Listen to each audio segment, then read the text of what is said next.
Welcome to the mechanism of concentration of urine or countercurrent mechanism. Mammals are able to produce a concentrated urine because of long Henle loop and Vasa recta of juxtamedullary nephron, which is absent in cortical nephron. That is why cortical nephron can form and excrete urine, while the juxtamedullary nephron involves in the concentration of urine.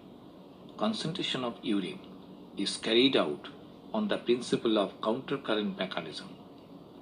The filtrate from the proximal convoluted tubule in the descending limb of Henle's loop flows downward, whereas the filtrate in the ascending limb of Henle's loop flows upward.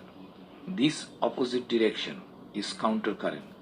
Similarly, the blood coming from the efferent arteriole flows downward through the descending limb of Vasa recta and then takes an U-turn to flow upward through the ascending limb of Vasa recta.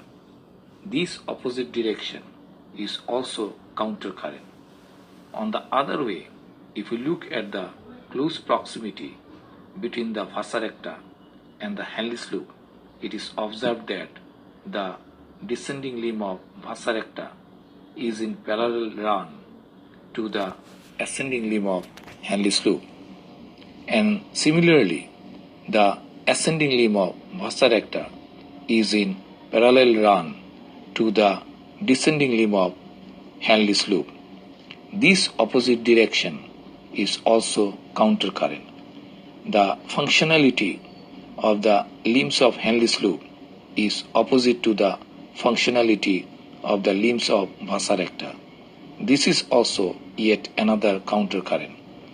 The ascending limb of Henle's loop is permeable to electrolyte, but not to water, and hence sodium chloride, potassium, calcium are released into the medullary tissue. On the other hand, the descending limb of Henle's loop is permeable to water, but not to electrolyte, and hence large amount of water is reabsorbed from the filtrate by the limb's wall cell and release them into the medulla. The ascending limb of Vasa recta picks up the water and therefore maintain the hypertonic condition of medulla. In the same way, a part of excess salt released by the ascending limb of Henle is absorbed by descending limb of Vasa recta to take away the absorbed water in the ascending limb of Vasa recta. The limbs of Henle's loop and the limb of Vasa recta work in countercurrent. Urea released into the inner medulla in excess by collecting duct passes back into the filtrate of the ascending limb of Henle's loop. The described transport of substances facilitated by the spatial arrangement of Henle's loop and Vasa recta is called countercurrent mechanism.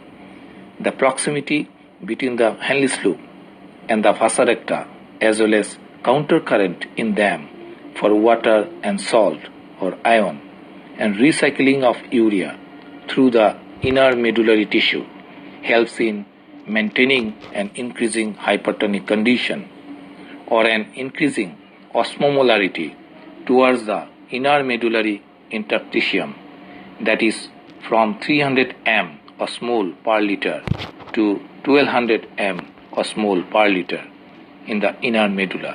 Therefore, lying of long Henle's loop of juxtamedullary nephron deep in the hypertonic medulla and permeability of the thin segment of the descending limb of Henle's loop to water enables it to lose plenty of water into the inner medulla and therefore can concentrate the urine.